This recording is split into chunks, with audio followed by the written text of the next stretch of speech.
That's what they didn't add.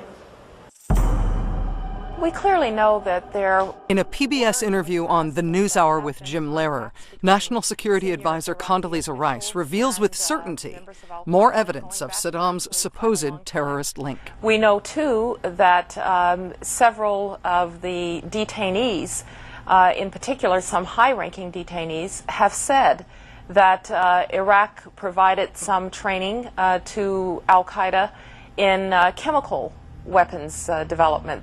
The key high-ranking detainee Rice is referring to is an al-Qaeda commander named Ibn al-Sheikh al-Libi. He's at first interrogated by the FBI using standard interrogation techniques, but the CIA wants more. They seize control of him, they send him to Egypt, where he's rendered and turned over to one of the most brutal intelligence services in the world. This is al-Libi years later, in a Libyan prison being visited by his family. This video was recently located by Michael Isikoff.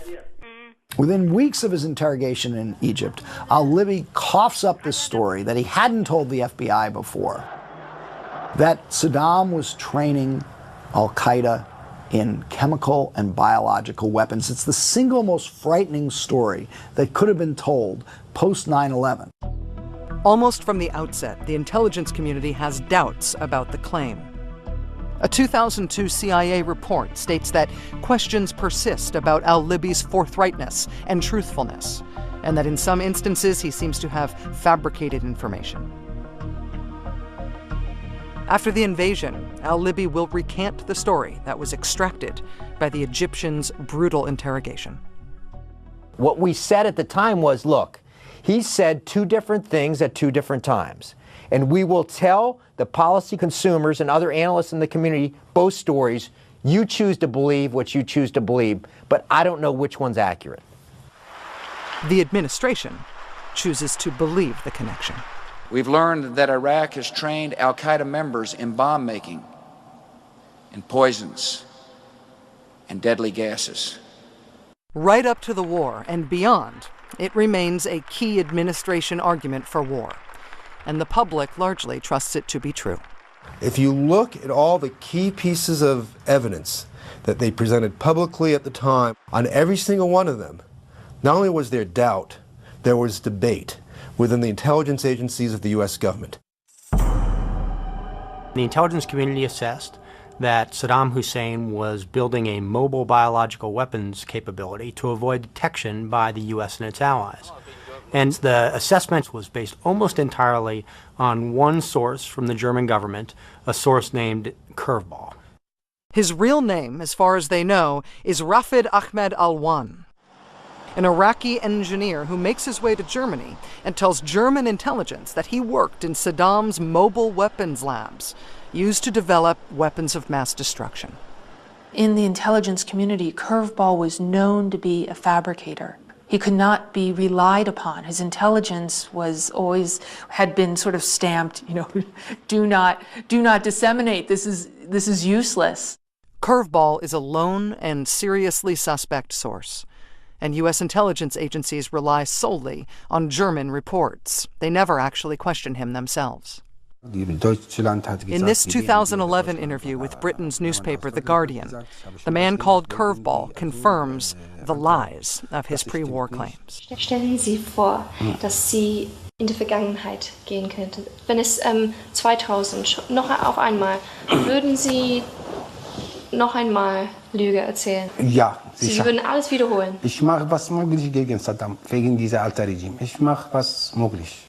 This particular issue about the supposed mobile labs was mishandled all the way around, certainly by the intelligence community in terms of how it was assessed, and then became the very heart of the whole case about unconventional weapons. With dubious evidence like that, the White House will present its case for war.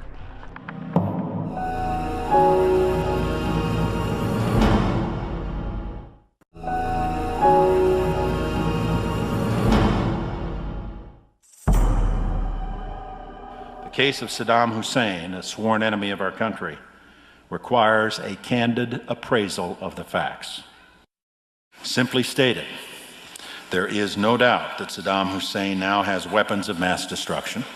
There is no doubt that he is amassing them to use against our friends, against our allies, and against us. I had a seat at the stage next to the lectern where he was speaking, and I literally bolted at that. With our help, a liberated Iraq can be a great nation once again. Vice President Dick Cheney's speech to the veterans of foreign wars is the opening salvo of the Bush administration's effort to sell to the American people what White House insiders call the product. Thank you very much.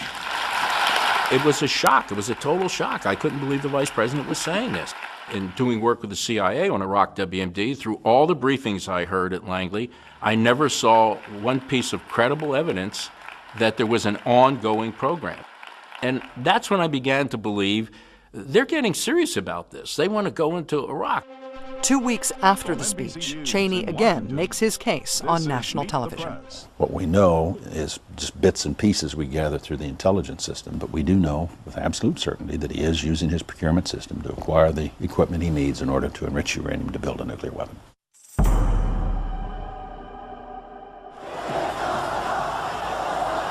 Saddam and nukes, absolute certainty. A terrifying prospect based on the CIA's discovery that Iraq is attempting to purchase 60,000 aluminum tubes. Some analysts become convinced that the tubes are intended to be used in centrifuges to make uranium for nuclear weapons. Soon after the discovery, the Department of Energy gets hold of the actual tubes and asks engineering professor Houston Wood, an expert on gas centrifuges, to evaluate them. From the information they gave me, it took me about 15 minutes to come to the conclusion that these tubes could not be used for gas centrifuges. They're too thick, they're too heavy. The Energy Department concludes that the tubes are for conventional rockets, not for nuclear weapons. But CIA analysts stick to their position that the tubes are for centrifuges, and the White House embraces that position. Administration sources leak the disputed findings to the New York Times in September 2002. The paper runs its sensational scoop on the front page. Within hours, Dick Cheney is quoting that scoop as fact on Meet the Press. It's now public that, in fact, he has been seeking to acquire, and we have been able to intercept and prevent him from acquiring through this particular channel, the kinds of tubes that are necessary to build a centrifuge. And I called my friends in Oak Ridge and I said, "Are these the same tubes that we were talking about last year?" And they said yes. And I said, "I thought we put that to rest a year ago." United Nations inspections also... 4 days later, commemorating the first anniversary of 9/11, President George W. Bush repeats the claim at the United Nations. Iraq has made several attempts to buy high-strength aluminum tubes used to enrich uranium for a nuclear weapon. I think the Bush administration took a great deal of satisfaction in being able to cite the supposedly liberal New York Times in making their case for it. Absent the aluminum tubes, most of the community believes that there is no sufficient evidence to assess that there is a nuclear program. From the African country of Niger comes another nuclear alarm. Italy's military intelligence agency informs the CIA that it has the text of a contract between Iraq and Niger for Saddam to purchase 500 metric tons of yellowcake, a form of uranium suitable for nuclear weapons. Well, there were rather extensive written documents about the ways in which Iraq was negotiating to buy very significant amounts of uranium ore. But the State Department expressed how dubious they were about these documents and the likelihood that they were forged. At the time, no one from U.S. intelligence had actually laid eyes on the documents, and they will ultimately turn out to be forgeries. But when a DIA report on the yellowcake claim is presented to Dick Cheney, he orders the CIA to dig deeper. The agency sends to Niger a veteran diplomat with extensive experience in Africa, former Ambassador Joseph Wilson. I knew the foreign minister, who was subsequently the prime minister. I knew the minister of mines. It did not happen. It could not have happened just because of the nature of uranium mining operations in Francophone Africa. The French maintained control. The most important thing to know about the yellow cake story is that the CIA never believed it. But even as speculation, it is enough for administration officials to move ahead with plans to take out Saddam. National Security Advisor Condoleezza Rice goes on CNN to alert the nation. The problem here is that there will always be some uncertainty about how quickly he can acquire a nuclear weapon, but we don't want the smoking gun to be a mushroom cloud. What I was hearing and what I knew did not jive. I asked one time at Langley, am I crazy or is there no credible evidence of an ongoing program? And I had a former deputy director of CIA said to me, you're not crazy. But there are administration voices urging caution. Secretary of State Colin Powell and his senior staff, who, unlike their counterparts at Defense, are all former military men, they press to give a chance for sanctions to work, for inspections to keep Saddam in check. The concern was we hadn't finished in Afghanistan, and if we went to war in Iraq, we would take the emphasis off Afghanistan, which subsequently is exactly what happened. The administration has Saddam squarely in its sights. The time has come to persuade Congress to squeeze the trigger. One of the most serious responsibilities Congress has is to cast a vote to send a young man or woman to war to die.